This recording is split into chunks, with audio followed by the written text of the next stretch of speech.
안녕하십니까. 세찬아, 예찬아. 오늘 나눌 내용 다니엘 스토리입니다. 오늘로써 다니엘 스토리 마무리하고요.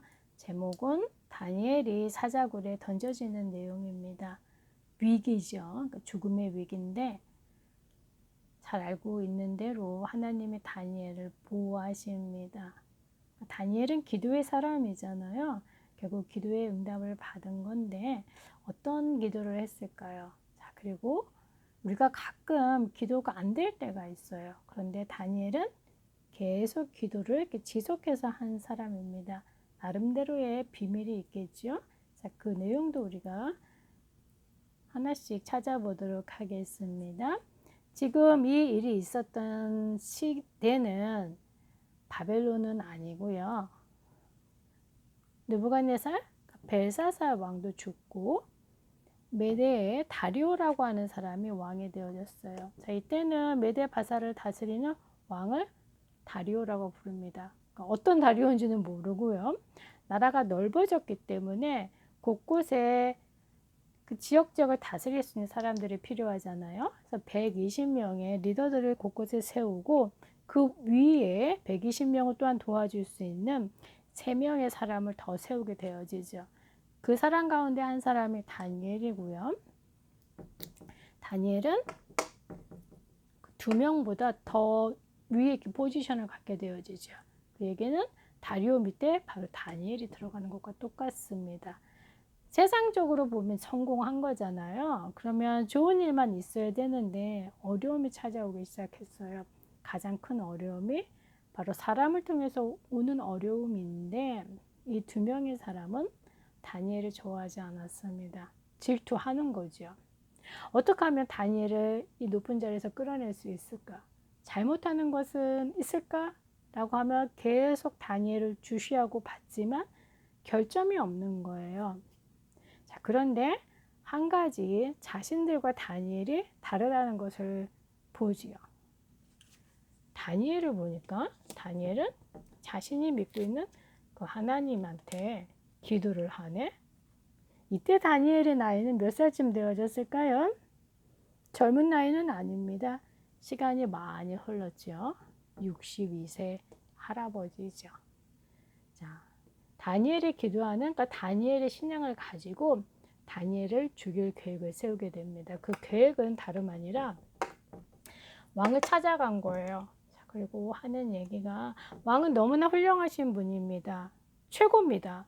그리고 이 넓은 나라를 다스리기 위해서는 왕에게 더 많은 힘이 필요합니다. 그렇기 때문에 그 어떤 사람도 자신들이 믿고 있는 신이든 사람이든 물건이든 그 어떤 것에 절하거나 기도하거나 하는 것들을 하지 못하도록 법으로 만들어서 왕이 계속 이 넓은 곳을 잘 다스릴 수 있도록 하는 것이 좋을 것 같습니다. 라고 얘기를 합니다. 또 하는 얘기가 이미 이런 계획에 대해서 메대 바사에 있는 모든 사람들이 좋다라고 찬성을 했습니다. 그렇기 때문에 왕은 그 법에 도장만 땅땅땅 찍으면 됩니다. 라고 얘기를 합니다. 다니엘과는 상의를 했을까요? 의논을 했을까요? 전혀 하지 않았죠. 자, 이 사람들의 얘기를 들은 다리오는 좋았어요. 너무나 좋은 거잖아요. 자, 그리고 도장을 땅땅땅 찍게 되어집니다. 자, 다니엘의 반응은 다름 아니라 이미 도장이 땅땅땅 찍혀진 거 알고 있어요. 그러면 기도를 멈춰야 되잖아요. 왜냐하면 법을 지키지 않았을 경우에는 체벌로 사자굴에 들어가는 겁니다. 죽음입니다. 그런데 다니엘은 기도를 멈추지 않고 평상시에 다니엘이 하던 대로 위층 다락방에 올라가서 그것도 문을 활짝 열어놓고 기도의 방향을 예루살렘을 향해 하나님 앞에 기도하는데 무릎을 꿇고 하루에 3번씩 그것도 감사하며 하나님 앞에 기도하게 되어집니다. 우리가 생각했을 때는 기도가 조금 이상하지요? 이상하다라기보다는 지금 다니엘에게는 어떤 큰 문제가 있습니까? 법을 이미 지키지 않게 되어지면 사자굴에 들어가야 되잖아요. 그러면 하나님 법 좀 바꿔주세요. 아니면 사자굴 저것 좀 막아주세요. 라고 할 텐데 다니엘의 기도는 차원이 다릅니다.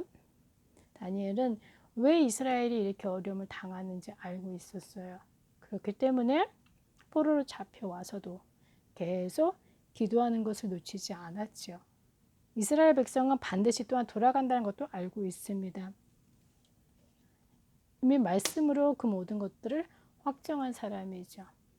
기도를 다니엘이 지속할 수밖에 없는 이유고 바로 그 기도의 내용은 과거에 이스라엘이 어려웠던 것, 그러면 앞으로 미래는 어떻게 될 것인가? 그러면 지금 나는 무엇을 기도해야 되는가? 그러니까 언약적인 기도를 계속하고 있었던 겁니다. 하루에 3번씩. 비록 자신에게는 죽음의 위기가 왔지만 그것과 상관없이 감사하며 하나님 앞에 기도를 했지요. 자, 다니엘이 기도한 것을 본 이 2명의 사람은 당연히 다리오에게 얘기를 하게 되어지고요. 다리오는 너무나 고민이 됐어요. 가장 아끼는 사람이잖아요. 어떻게 해서든 다니엘을 보호하고 싶었죠.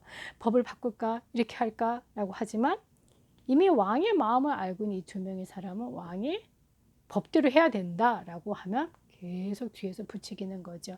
그 얘기는 빨리 다니엘을 사자굴에 넣으십시오 라고 하는 얘기와 똑같습니다. 왕도 법을 지켜야 됩니다.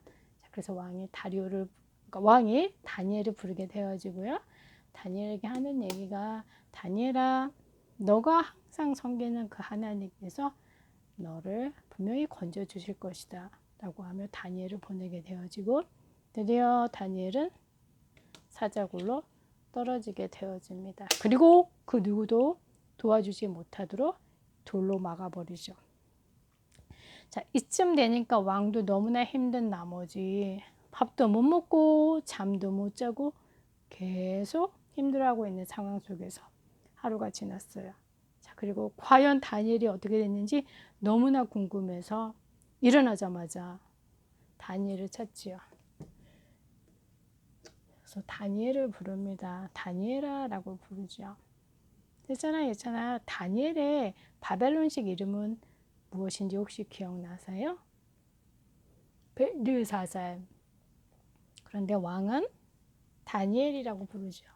그러니까 다니엘이 어떤 사람인지 알고 있는 거예요. 그래서 다니엘이 갖고 있는 모든 것들을 지켜주는 왕이죠. 이걸 보고 정체성이라고 합니다. 자, 그러면서 하는 얘기가 살아계신 하나님의 종 다니엘아, 하나님께서 너가 섬기는 하나님께서 너를 그 사자의 그 위험 가운데서 너를 건져 주셨느냐라고 왕이 다니엘을 부르게 되어지고, 자, 사자굴에서 다니엘의 그 세미한 소리가 들려오는 거예요. 왕이여, 왕은 만세스와옵소서. 평상시 다니엘이 왕에게 하는 인사 그대로 얘기하고 지금 자신이 어떤 상황에 있는지 왕한테 얘기를 해줘야 되잖아요. 나의 하나님이 그 천사를 보내셔서 사자의 입을 봉하셨습니다. 그리고 사자들이 나를 상해하지 못하도록 하셨고 나의 무죄함이 이제 명백해졌습니다. 또 나는 왕에게 그 어떤 나쁜 것도 하지 않았습니다. 라고 얘기하죠. 곧 다니엘은 자신을 건져주신 분이 누구인지 왕 앞에서 사실적으로 고백을 하게 되어집니다. 왕은 너무나 기뻤죠. 아, 다니엘이 항상 섬기고 있는 그 하나님께서 다니엘을 건져주셨구나. 자, 그렇기 때문에 이 모든 일들을 사람들한테 알려주는 거예요. 모든 사람들 다 들으십시오. 그리고 다니엘이 믿는 그 하나님 앞에서 다들 두려워하며 떨어야 됩니다.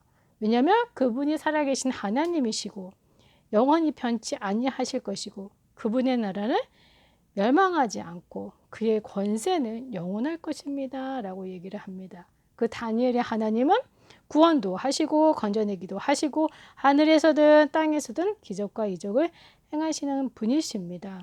그리고 그분이 다니엘을 사자굴에서 건져내셨습니다.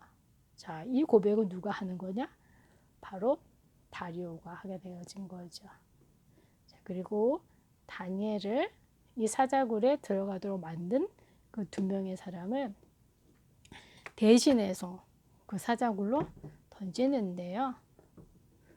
이 2명의 사람들이 떨어지기도 전에 자, 그 사자굴 안에 있었던 사자들은 기회가 왔구나. 이번에는 먹을 수 있구나. 라고 하면 떨어지기도 전에 싹. 예. 조금 비참한 내용이긴 하지만. 자, 셋째나 예자나 오늘 우리가 확인할 것은 다름 아니라 다니엘의 그 기도에 대한 내용인데요. 분명히 우리에게는 우리가 해결하지 못한 많은 어려움이 있죠. 근데 꼭 해결받고 싶어요. 다니엘이 사자굴에 던져진 거는 죽음이잖아요. 자, 그런데 하나님이 이 상황 속에서 다니엘에게 주신 마음은 다름 아니라 언약을 잃어버리지 않도록 하신 거죠. 잃어버릴 수가 없어요. 왜냐하면 다니엘이 평상시에 하고 있었던 내용은 바로 이 언약을 생각하며 이 언약이 이루어지도록 기도를 하고 있었죠. 그래서 평상시에 우리가 어떤 내용의 기도를 하느냐가 굉장히 중요한데 다름 아니라 기도는 말씀으로부터 나오게 되어집니다. 가끔 이런 질문도 이런 질문이 있겠죠. 나에게 이렇게 큰 문제가 있는데 말씀을 듣는 것이 과연 이 문제 해결에 얼마만큼 도움이 될까라고 사람들이 가끔 질문을 해요. 자, 그때 정확한 답은 자, 모든 일들이 일어나는 것은 하나님이 허락하셔야 됩니다. 자, 그러면 그 일어난 일들에 대해서 우리가 얼마만큼 그것을 정확하게 보느냐 그 눈이 필요하잖아요. 바로 그 내용은 다름 아니라 하나님의 말씀을 통해서만 우리가 지금 나에게 있는 문제들을 정확하게 볼 수 있는 눈이 열려지게 돼요. 자, 그 뒤에 하나님의 계획이 있죠. 자, 그러면 다니엘처럼 하나님 나 사자굴에서 건져주세요. 법을 바꿔주세요가 아니라 전에 행하던 대로 하루에 3번씩 예루살렘 성을 향해서 아이고 무서워가 아니라 감사하며 하나님 앞에 기도할 수 있는 겁니다. 자, 당연히 응답은 오는 것이죠. 그렇죠. 세찬아 예찬아. 그래서 지금부터라도 세찬이 예찬이가 어떻게 기도를 해야 되는지 하나님의 언약의 약속의 말씀이 얼마만큼 나의 마음속에 가득 차 있는가 이 부분 먼저 확인하시고요. 반드시 기도에는 응답이 있습니다. 이번 한 주간에도 기도의 축복 많이 찾아내시기 바랍니다. 다음 주에 만나겠습니다.